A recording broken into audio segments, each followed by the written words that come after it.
नमस्कार दोस्तों, OCN network में आपका स्वागत है। आप देख रहे हैं मेरे साथ भाऊ तोरसेकर जुड़ गए हैं मुंबई से। भाऊ, बहुत स्वागत है आपका। नमस्कार नमस्कार। भाऊ, 5 दौर का मतदान जब समाप्त हुआ तो अमित शाह का बयान आया। उन्होंने कहा कि हम 300-310 के बीच में हैं और ऑलरेडी हम बहुमत हासिल कर चुके हैं। अभी इंडियन एक्सप्रेस को बड़ा इंटरव्यू उन्होंने दिया है और उन्होंने कहा है कि 310 तो हम 5वें चरण तक ही पहुंच गए थे। अब छठे दौर का भी मतदान हो चुका है और 7वें दौर में हमें पूरी उम्मीद है कि देश की जनता हमें जो एक संकल्प लिया था सबने 400 पार का, उसे पार पहुंचाने में पूरी तरीके से संकल्पित दिखाई देगी। आपका क्या आकलन है? नंबर 1। नंबर 2, दूसरी तरफ मल्लिकार्जुन खड़गे ने भी 1 जून को बैठक बुलाई है इंडी अलायंस की। हालांकि ममता बनर्जी का बयान आ गया कि मैं तो यहीं रहूंगी, यानी कलकत्ता में ही रहूंगी और मैं बैठक में भाग नहीं लेने जा रही हूं। तो मैं ये जानना चाहता हूं कि आपका अब आकलन क्या है? जब 6 दौर का मतदान हो चुका है, बस 7वें दौर का शेष है, 1 जून को वो भी हो जाएगा, तो कहाँ खड़ी है इंडिया अलायंस और एनडीए, भारतीय जनता पार्टी वाला गठबंधन? आखिरी दौर का जो मेरा ख्याल है कुछ 58 सीट वगैरह बाकी है, यानी हम बोल सकते हैं कि 585 के आसपास 580 से ज्यादा सीटों का मतदान हो चुका है, ईवीएम में बंद हो चुका है। तो 400 एक बात तो है कि 484 या 485 हो चुका। हाँ, ऐसा कुछ है, 480 के आसपास है। तो उसमें से अगर 300 पार कर गए, वो बोल रहे हैं, तो बात साफ है। एक मैं मानता हूँ, मैंने आपको पहले भी बता दिया था एक बार फोन पर, कि चौथे दौर का जब वोटिंग चल रहा था, उस वक्त शरद पवार जी का एक इंटरव्यू पब्लिश हो गया था और उस वक्त मेरा ख्याल है कि चौथे दौर का जब चल रहा था तो कुछ 250 से, यानी आधे से ज्यादा सीटों का वोटिंग हो चुका था 3 दौर में। मेरा ख्याल है कुछ 250 पौने 300 सीटों का वोटिंग हो चुका था और उसके बाद शरद पवार ने वो इंटरव्यू दिया जो पब्लिश हुआ, तब उस दिन चौथे चरण का वोटिंग हो रहा था।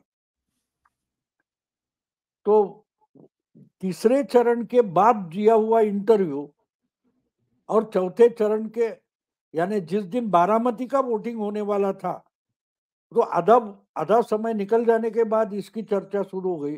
तो उसमें शरद पवार ने एक बात बोल दी कि अगले 2 साल में बहुत सारे क्षेत्रीय और छोटे दलों को कांग्रेस के साथ जाना ही पड़ेगा और कुछ दल तो आहिस्ते आहिस्ते कांग्रेस में विलय हो जाएगा। तो ये बात सीधी है कि जीतने की या विनिंग सिचुएशन में हम नहीं है, इसका कबूल करना ही मैं मानता हूं शरद पवार का इंटरव्यू। और 5वां चरण खत्म होते होते अमित शाह ने कहीं इंटरव्यू दिया था, वहां बोल गए थे कि हमने तो मेजोरिटी पार कर ली है। तो ये बात साफ है और मैं मानता हूं कि ये लोग आंकड़ों पर बोल रहे हैं और आंकड़ों का मतलब अंदाज नहीं है। वो जानते हैं क्या हुआ है, अंदाजन क्या हुआ है, क्योंकि एक बात साफ है कि जब वोटिंग हो रहा है उसी वक्त एक सर्वे चल रहा है, जो सर्वे एग्जिट पोल के लिए हो रहा है। बहुत सारी एजेंसियां अपने तरीके से जो वोट देकर बाहर निकलता है, ऐसे मतदाता को पूछते कुछ सवाल और उस पर निष्कर्ष निकालते कि भाई इसने किसको वोट दिया है, तो उसके आधार पर वो आंकड़े बनाते हैं। तो बात साफ है, छठे चरण का अगर वोटिंग हो गया है, 480 490 सीटों का वोटिंग हो चुका है, तो उसका डेटा जो है वो इन सब एजेंसियों के पास रेडी है। अब वो पब्लिश नहीं कर सकते, ना पब्लिक प्लेटफॉर्म पर बोल सकते, ना किसी को बेच सकते हैं, ना उस पर खुलासा कर सकते। ये कानूनन उनको निर्बंध है, प्रतिबंध है। लेकिन एक बात साफ है, जिस बात की जो चीज मार्केट में खुले आम खरीद नहीं सकते उसका ही ब्लैक मार्केट होता है, दुगनी चौगुनी कीमत मिल जाती है। तो एजेंसियां जिनके पास छठे चरण का एग्जिट पोल रेडी है वो नहीं बेचेंगे, ऐसा लगता है आपको? अरे पूना में एक एक्सीडेंट हो गया, 3 लाख या 4 लाख के लिए वहां का डॉक्टर अगर खून का जो नमूना है वो कचरे में फेंक देता है और बोगस नमूना पेश कर देता है, तो इतना बड़ा चुनाव हो रहा है तो उसमें 10, 15, 25 करोड़ के लिए एग्जिट पोल बेचा नहीं गया है, ये क्या आप विश्वास करते हैं? मुझे विश्वास है कि जो जो पार्टी को चाहिए उसको वो अवेलेबल है, दुगना चौगुना कीमत पर अवेलेबल है, और उसके आधार पर ये नेता बोल रहे। जिस ढंग से चुनाव की बात छोड़कर शरद पवार बोल रहे, अकाल, महाराष्ट्र में अकाल है, पानी की किल्लत है, गांव गांव में चारा की छावनी होनी चाहिए, पानी जानवरों को, इंसानों को, ये बात शरद पवार बोल रहे, वो भूल गए कि चुनाव चल रहा है अभी भी। तो बात साफ है कि इन्होंने मान लिया है कि हम चुनाव हार गए, तीसरी बार मोदी जी सत्ता में आ रही है, अच्छे तगड़े बहुमत से आ रहे हैं, ये इंडी अलायंस के प्रमुख दलों ने मान लिया है। उद्धव ठाकरे जो भावी पंतप्रधान माने जाते हैं वो तो लंदन में जाकर बैठे, और उनकी वहां से खबर आ गई कि 1 जून की मीटिंग जो बुलाई है उसमें उद्धव ठाकरे नहीं आ रहे हैं, ना कि उनके प्रवक्ता नेता संजय राउत आ रहे। तो बात साफ है, 1 जून की मीटिंग में आपने ही कहा कि ममता दीदी भी नहीं आ रही, तो कौन आ रहा है? कौन आ रहा है? अब देखिए, और जो खबरें हम सुनते हैं ना, वो खबरों को जरा छलनी में डालकर देखे कि इसमें मिलावट कितनी है। अब मीटिंग तो 1 जून को बुलाई है, मल्लिकार्जुन खड़गे ने बुलाई है, कहाँ बुलाई है, इसकी जगह स्थान क्या है? मल्लिकार्जुन खड़गे का घर ही स्थान है। अब इसमें 28 पार्टियों के नेता इकट्ठा हो जाएंगे, इनके साथ 1, 2 लोग और होंगे, तो भी संख्या कम से कम 70, 80, 90 तक पहुंच जाती। क्या इतने लोगों की मीटिंग करने के लिए शाम को मीटिंग है, यानी धूप तो होगी, सूरज की किरणें तो होगी, 5-6 बजे इतना बड़ा बंदिस्त रूम एसी किया हुआ खड़गे के बंगले पर है नहीं, इसका मतलब साफ है, उनको भी मालूम है 10-15 लोगों से ज्यादा कोई आने वाला है नहीं, यानी मीटिंग होने वाली ही नहीं है। हाँ, लेकिन दिखाना पड़ता है ना कि हम भी कुछ कर रहे हैं, चुनाव के नतीजे आने वाले हैं, आज एग्जिट पोल होने वाले हैं और सुबह से वोटिंग चल रहा है, 2 घंटे में खत्म होने वाला है, तो उसके बाद की जो पॉलिटिकल सिचुएशन है उसको हैंडल करने के लिए हम भी कुछ कर रहे हैं। मुझे एक पंचतंत्र की एक कहानी याद आती है कि जंगल में लोग बोलते हैं कि हमको लोकतंत्र चाहिए, लोकतंत्र, ये क्या शेर हमेशा राजा क्यों रहेगा, ये बदलना चाहिए। तो चुनाव हो जाता है और बंदर राजा बन जाता है, फिर कोई एक बड़ा चक्रवात आ जाता है तो सब जानवर इकट्ठा हो जाते हैं और बंदर को बोलते हैं यार तू राजा है, कुछ तो कर। तो ये इस पेड़ से उस पेड़ पर, उस पेड़ से उस पेड़ पर जंप मारता रहता है, कूदी मारता रहता है, लटकता रहता है। लोग बोलते हैं यार कुछ कर, तो बोलते कुछ तो कर रहा हूं, जी। इस पेड़ से उस पेड़ पर जंप मार रहा हूं ना, तो कुछ कर रहा हूं। बिल्कुल वही बात मल्लिकार्जुन खड़गे की 1 जून की मीटिंग की है, हम कुछ कर रहे हैं, वो मीडिया को, जनता को दिखाने की कोशिश हो रही है, जनता की कहीं कपड़ों में धूल फेंकने की कोशिश हो रही है। कहीं ऐसा तो नहीं है भाऊ के इस मीटिंग में ही ब्लेम गेम शुरू हो जाए?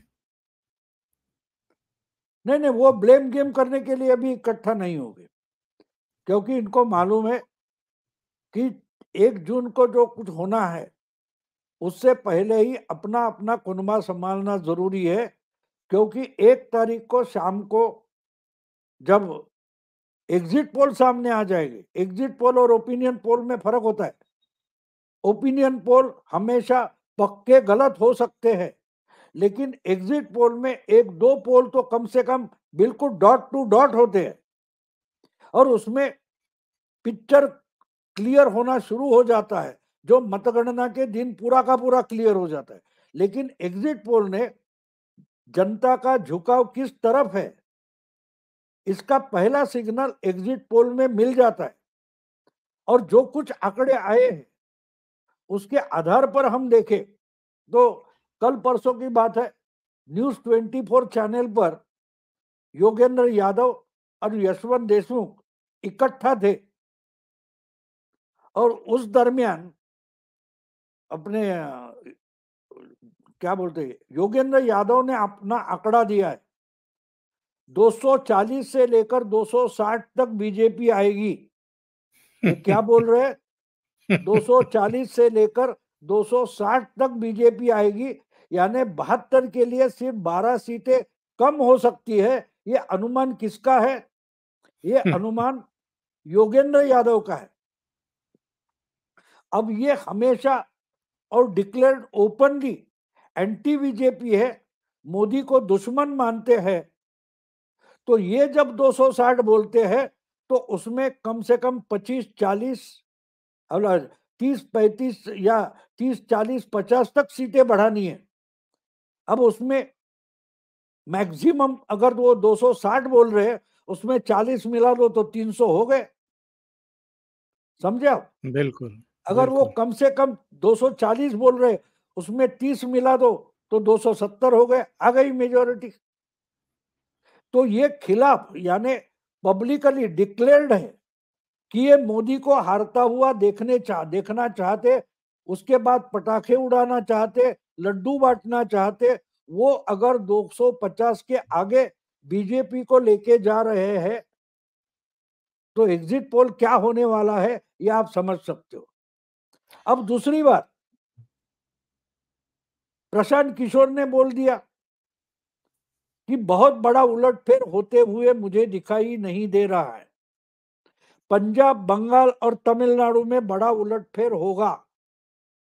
मतलब साफ है, बीजेपी को जहां उसका प्रभाव क्षेत्र है कोई नुकसान होते हुए नहीं दिखाई दे रहा। तीसरे जिनके जो सिर्फ एग्जिट पोल करते हैं और बहुत सारे एग्जिट पोल सही निकले हैं, ऐसे एक्सिस वाई इंडिया के प्रदीप गुप्ता भी बोलते मुझे कोई बड़ा उलटफेर होता नहीं दिखाई दे रहा है। मतलब बीजेपी 300 पार तो हो रही है। और अगर ये जो खिलाफ जाने वाले लोग हैं, खूब राजदीप सरदेसाई ने बोल लिया कि डन डील है, बीजेपी आ रही है, हैट्रिक हो रही है, तो और क्या चाहिए आपको? और क्या चाहिए? हाँ, बस उस पर मुहर लगना जरूरी है काउंटिंग का। तो 3-4 महीनों से जो 200, 180, 220 पर लटके हुए थे वो आहिस्ता आहिस्ता करके 300 तक आ रहे। और आखिरी दिन मुझे और एक बात याद आ रही, 10 साल पहले की बात है, एग्जिट पोल हुए थे और शायद मेरा ख्याल है आज का चाणक्य करके कोई एजेंसी थी, उसने बीजेपी को क्लियर मेजोरिटी दी थी और एनडीए को 300 के पार बताया था। एक एजेंसी थी, बाकी किसी ने भी नहीं, मेजोरिटी तक नहीं दी थी एनडीए को। लेकिन उस वक्त भी पोल ऑफ द पोल करने वाले और अपना खुद का एग्जिट पोल करने वाले सबसे माहिर जिनको माना जाता है प्रणय रॉय, उन्होंने एग्जिट पोल में एनडीए को 275 पर लाकर खड़ा कर दिया था। यानी एनडीए को मेजोरिटी मिल सकती है, बीजेपी को नहीं। लेकिन बीजेपी वो भी पार कर गई थी। तो प्रणय रॉय ने अपनी क्रेडिबिलिटी बचाने के लिए 275 का आंकड़ा दिखा कर रखा था। और एक बात बोल दो, रेफरेंस इंपॉर्टेंट होते। 2019 के चुनाव में नीरजा चौधरी एक चैनल पर बोल गई थी कि बाकी कुछ तो नहीं दिखाई दे रहा है, लेकिन मोदी के लिए कुछ अंडर करंट मालूम होता है। तो अंडर करंट है, लेकिन शॉक 10 दिन के बाद लगने वाला है। ये अजब तर्क है। अगर अंडर करंट है तो आपको पता चलना चाहिए। बोरवेल जहां निकालते हैं उसके पहले हमारे पुराने तरीके के कुछ लोग नारियल या कुछ छड़ी लेकर घूमते, बोलते ये स्पॉट पर पानी निकलेगा, उसको अंडर करंट बोलते। तो यही बात आज हो रही है। और बोलेंगे, कल बोलेंगे कि परिस्थितियां ऐसी थी लेकिन वोटिंग कम हो गया, कांग्रेस वालों ने अपने उम्मीदवार वोटर निकाले नहीं, ये फिर कांग्रेस को गाली देना शुरू कर देंगे और 6 महीने के बाद वही पदयात्रा का गुणगान शुरू कर देंगे। भाऊ, ऐसे 15 राज्य हैं जहां भारतीय जनता पार्टी और कांग्रेस में मुकाबला भी होता है, कुछ क्षेत्रीय दल भी हैं। और आपने भी अपनी पुस्तक में लिखा था कि 190 सीटें ऐसी हैं जहां पर डायरेक्ट फाइट होती है कांग्रेस और बीजेपी की। इन 190 में से 2019 में भारतीय जनता पार्टी ने 175 सीटें जीती थी और कांग्रेस के हिस्से में केवल 15 सीटें आई थी। और दोनों के बीच में वोट शेयर का अंतर था 21% का। भारतीय जनता पार्टी को 56% वोट मिले थे और कांग्रेस को 35% वोट मिले थे। ये जो 21% का अंतर है, ये कोई मामूली नहीं होता है। बिल्कुल ये तब पाटा जा सकता है जब 56% वालों के खिलाफ जनाक्रोश दिखाई दे रहा हो और जिनको 35% मिला हो उनके प्रति एक लाड़ प्यार दिखाई दे रहा हो, आस्था दिखाई दे रही हो और उनकी रैलियों में वैसा ही माहौल हो जैसा नरेंद्र मोदी की रैली और रोड शो में दिखाई देता है। ऐसा तो कुछ भी नहीं है। फिर ये राहुल गांधी किस आधार पर कह रहे हैं कि 4 जून को इंडिया अलायंस की सरकार बनने जा रही है? नहीं, वो बोलना जरूरी होता है ना। देखो, हम बच्चों को खुश करने के लिए कुछ भी बोल देते। हाँ हाँ, आइसक्रीम चाहिए तो कल शाम को जाएंगे, और वो कल तो आता नहीं कभी। लेकिन बोल तो देते ना हम बच्चों को। अगर आइसक्रीम खिलाना नहीं है तो हम बोलते आज नहीं कल देंगे, रविवार को देंगे, इतवार को लेके जाएंगे, आज नहीं। तो बच्चों को खुश करने के लिए कुछ तो बोलना पड़ेगा। देखो, एक बात और बोल दो, प्रशांत किशोर ने बड़ी अच्छे शब्द इस्तेमाल किए। उन्होंने कहा है 2019 जैसा उत्साह नहीं दिखाई दे रहा है। लोगों में उदासीनता है लेकिन गुस्सा नहीं है। गुस्सा नहीं है। आप घर में अपने बेटे पर, बीवी पर, बच्चों पर नाराज हो सकते, तो आप रिलक्टेंट होते हो, उनको इग्नोर करते हो, नजरअंदाज करते हो। लेकिन जब गुस्सा होता है तो आप गाली देना शुरू करते हो, आप हाथ उठाते हो। तो हाथ उठाने की अगर सिचुएशन नहीं है तो बदलाव कैसे आएगा? बदलाव नहीं आ सकता। हाँ, राहुल गांधी के लिए हार जीत का फर्क नहीं है। वो बहुत बड़े स्थितप्रज्ञ तटस्थ सन्यासी है। उनके लिए हिमालय और विषुववृत्त जो होता है, जहां बड़ी हीट होती है, उनमें कोई फर्क नहीं है। हाथ जलने के बाद भी राहुल गांधी बोल सकते हैं बर्फ कितनी ठंडी है। तो राहुल गांधी अजब किस्म के इंसान है, सजीव है। हम और आपसे उनकी तुलना नहीं करनी चाहिए। हम काला जो है उसको काला मानते, वो बोलते कि आप काला मानो, मैं क्यों मानू? जब तक मैं इसको काला नहीं मानता तब तक यही तो सफेद है। क्योंकि राहुल गांधी की बात आपको मालूम है, उनका तरीका, सोचने का तरीका जो है, तो वो बोलेंगे 3 तारीख को सरकार, 4 तारीख को हमारी सरकार आने वाली है। अब 4 तारीख के बाद वो बोलेंगे मैंने कहा कहा था कि 4 जून 24 को, मैं तो 4 जून 29 की बात कर रहा था। ये भी बोल सकते हैं। जिसको जिम्मेदारी ही नहीं है, जिम्मेदारी ही नहीं है, जो इंसान 2019 में 5 साल पहले बोला था कांग्रेस मस्ट डाई, कांग्रेस को मर जाना चाहिए, वो इंसान का नाम था योगेंद्र यादव। जी हाँ, जी हाँ। अगर उसको लेकर राहुल गांधी पदयात्रा कर रहे हैं और योगेंद्र यादव एक बार भी नहीं बोल रहा है कि 5 साल पहले मैंने बहुत गलत बयानी की थी, तो क्यों उसको साथ लेकर घूम रहे? क्यों घूम रहे? 4 जून के क्योंकि बाद ये फिर क्या बोले योगेंद्र यादव उस वक्त क्या बोले थे, ये शायद राहुल गांधी को पता नहीं, और पता होगा तो उनकी समझ में नहीं आ रहा है। तो 4 जून को क्या होने वाला है ये भी शायद राहुल गांधी को पता नहीं होगा। 4 तो ये जून के हो बाद सकता है शायद राहुल गांधी के लिए योगेंद्र कोई भी बात यादव, आसान है। मैं कह रहा हूं कि 4 जून के बाद योगेंद्र यादव शायद फिर रिपीट करेगा उस बात को। बिल्कुल करेंगे, बिल्कुल करेंगे। कांग्रेस मस्ट डाई, मर जाना चाहिए। और बात यह है कि आपके दिमाग में जो है वो आप देखना चाहते हो, और बाद में आपको लगता है कि ये तो हो रहा है। देखो, भूत की बात होती है ना, हमारे हमारे मन में एक डर होता है, तो जो डर होता है वहीं से भूत पैदा हो जाता है। तो और लोगों को ना दिखे, हमें तो दिखता है, क्योंकि हम डरे हुए हैं। जो डरता नहीं उसको भूत दिखाई नहीं देगा। जो कबीर का शायद किसका दोहा है, मैंने सुना है, जिसकी रही भावना जैसी प्रभु मूरत तिन देखी तैसी। जो आप देखना चाहते हैं उस पर आपका बहुत बड़ा विश्वास हो जाता है, तो आपको वो दिखने लगता है, आपको वो दिखने लगता है। वरना तो आंख बंद करके बैठो तो सूरज भी उगता नहीं है ना। सूरज उगने से मतलब नहीं होता, आपकी आंख खुली होनी चाहिए। जो लोग पूछते कि 10 साल में मोदी ने क्या किया, अरे आम आदमी रास्ते पर का भी बोल देता है कि भाई ये शौचालय मिला है, वो मिला है, रास्ते हो गए। अब ये देखने के लिए आपके पास आंख तो होनी चाहिए।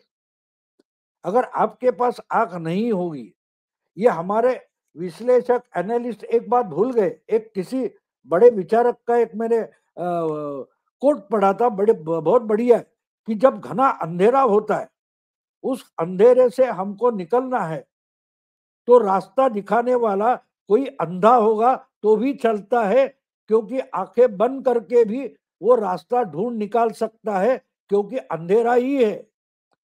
लेकिन जब उजाला हुआ है, सूरज निकला है, तो अंधे का हाथ पकड़कर चलना मूर्खता होती है। बिल्कुल वही बात राहुल गांधी ने की है। जो इंसान बोलता है कांग्रेस को मरना चाहिए, उसका हाथ पकड़कर पदयात्रा कर रहे हैं, तो आप कौन से रास्ते पर निकल गए आपको ही पता नहीं है।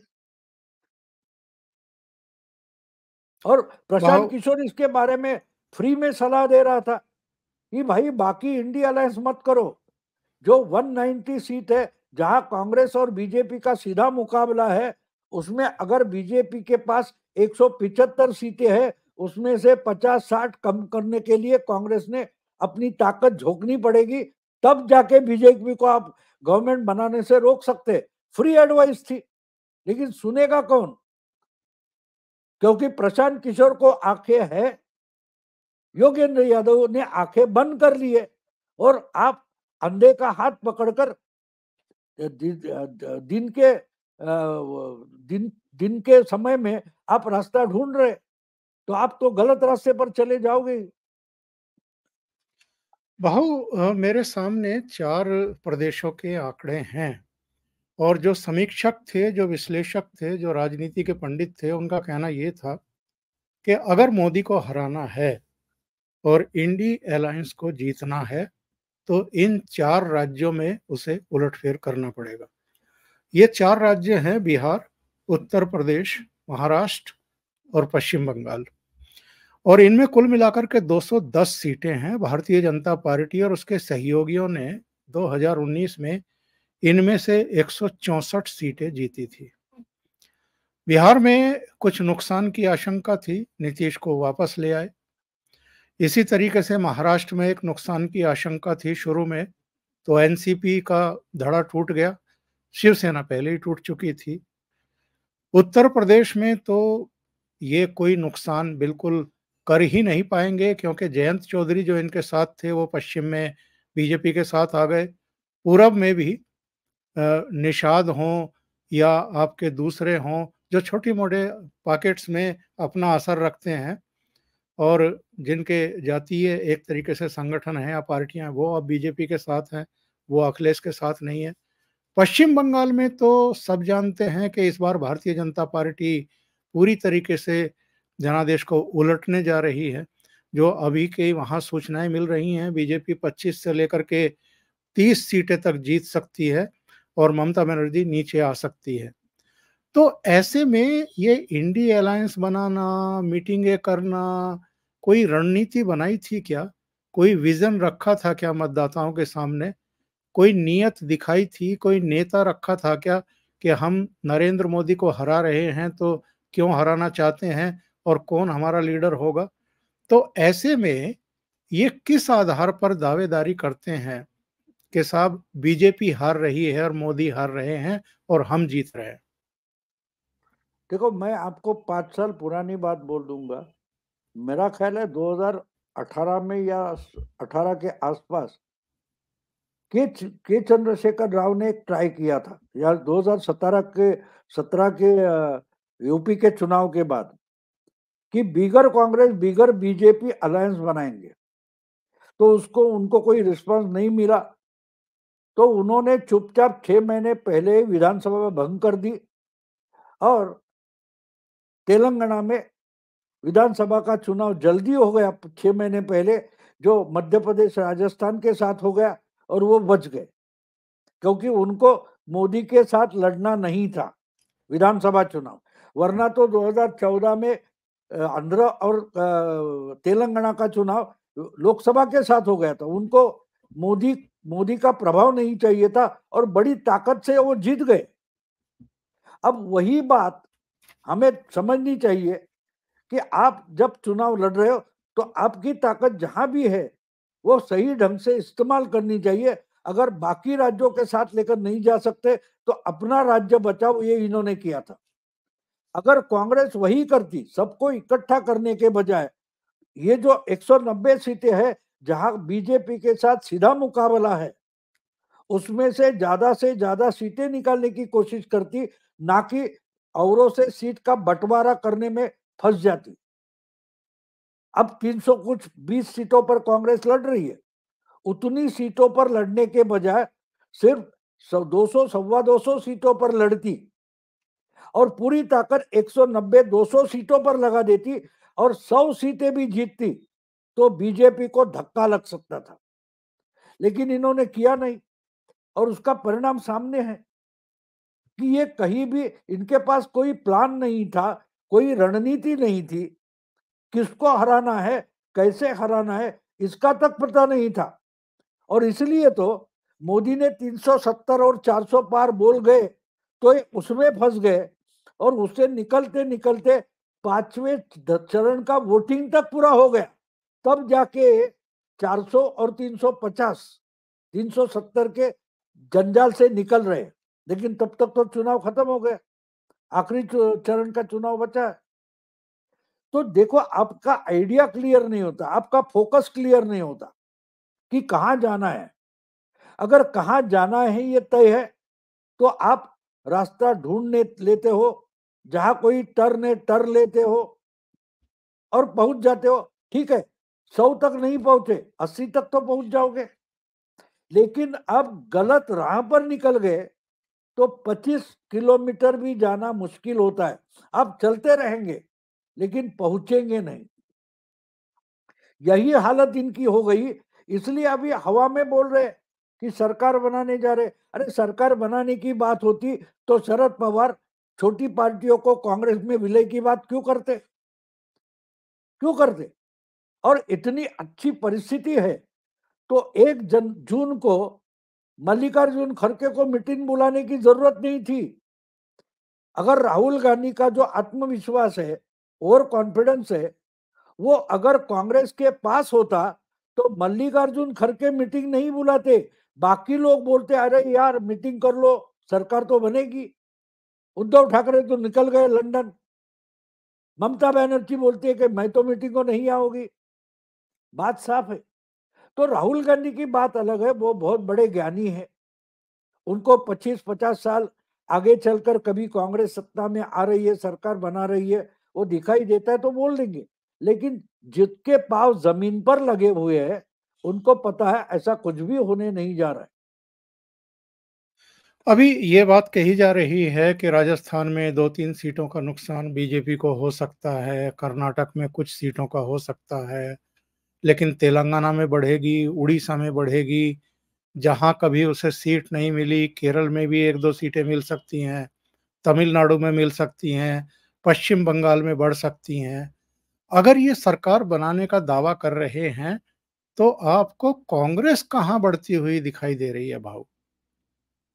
मुझे तो कहीं नहीं दिखाई दे रही, कहीं नहीं दिखाई दे रही। अब देखो, एक बात होती है कि परीक्षा जब होती है तो बच्चे क्या करते हैं, भाई इसमें तो 100 या 90% तो मैं लाता हूँ, इसमें साला 40-45 पर अटक जाता हूँ। तो मेहनत वहां करता है, अपने नंबर बढ़ाने के लिए क्या करता है कि जो उसके कच्चे सब्जेक्ट है उस पर मेहनत करता है। मोदी जी और शाह, नड्डा वगैरह जो है वो केरला, तमिलनाडु में 6 महीने पहले से लग गए थे, क्योंकि ये इनके लिए कच्चे सब्जेक्ट थे। तो उधर तो उन्होंने अपनी मेहनत 6 महीने पहले शुरू कर दी। कांग्रेस की ताकत वहां है, तो कांग्रेस ने तमिलनाडु हो जहां उनकी ताकत है, तेलंगाना हो, वहां क्या किया? कुछ नहीं किया। ये लगे रहे कि बिहार में सीट का बंटवारा हो, बंगाल में सीट का बंटवारा हो, महाराष्ट्र में सीट का बंटवारा हो, इसकी क्या जरूरत थी? आंध्र में क्या करे? अरे आपकी जहां ताकत है वहां आप लग जाते, और वहां छोड़कर राहुल गांधी पदयात्रा पर निकल गए, ना कि कच्चे सब्जेक्ट है वहां काम करे। ये मणिपुर से मुंबई पहुंच गए, और इसके बीच इंडिया अलायंस का कुछ भी नहीं हो रहा था, ना मीटिंग ये हो रही थी, ना इनकी कोई ज्वाइंट मीटिंग चुनाव शुरू होने से पहले हुई। कब हुई? मुंबई में हुई, मेरा ख्याल है 17-18 मार्च को हुई। उसके बाद थी अरब है, अपना अपना लड़ रहे हैं। आएगा तो आएगा, देखेंगे क्या होता है। यानी गठबंधन है ऐसी खबर थी, लेकिन गठबंधन था ही नहीं, था ही नहीं। हर कोई अपने अपने ताकत पर लड़ रहा था, एक मेल जोल कर नहीं लड़ रहे थे। मुझे एक कार्टून याद आता है, ये गठबंधन कैसा था। जब बीजेपी को छोड़कर निकले हुए नीतीश कुमार ने 2016 में लालू के साथ गठबंधन बनाया था, तो एक किसी कार्टूनिस्ट ने बढ़िया कार्टून बनाया था। लहंगा था, उसमें एक एक जो कप्पा होता है उसमें लालू थे, और दूसरे में नीतीश कुमार थे, और नाड़े का एक एक छोर पकड़कर बोल रहे थे, अरे यार छोड़ना नहीं है, पक्का पकड़ के रहना, नहीं तो गिर जाएगा लहंगा। तो बिल्कुल इस क्या बोलते हैं, गठबंधन की हालत वैसी थी, इसमें नाड़ा ही नहीं था। और नाड़ा था वो इनको हराने पे लगाया, इनको नंगा करने लगाया। मोदी को हराना यही तो इनके लहंगे का नाड़ा था। वो हाथ आपको लग निकल गया तो लहंगा नीचे गिरेगा, इज्जत जब लोगों के सामने आ जाएगी। आपको लगता है 2014-2019 की करारी शिकस्त और बहुत सारे बड़े स्टेट में भी हार, कोई सबक सीखा है क्या राहुल गांधी ने या कांग्रेस पार्टी ने या विपक्षी दलों ने? नहीं नहीं, सबक सीखना तो इनके बस की बात है ही नहीं। देखो, जब आप ज्ञानी हो जाते हो तो दुनिया के सबसे बड़े मूर्ख होते हो, क्योंकि आप सीखना बंद करते हो। और इतना सक्सेस होने के बावजूद मोदी जी 71 इंटरव्यू दे रहे हैं, 150 से ज्यादा मीटिंगें कर रहे, रोड शो कर रहे, रैलियां कर रहे, लेकिन इनको उसकी जरूरत नहीं होती।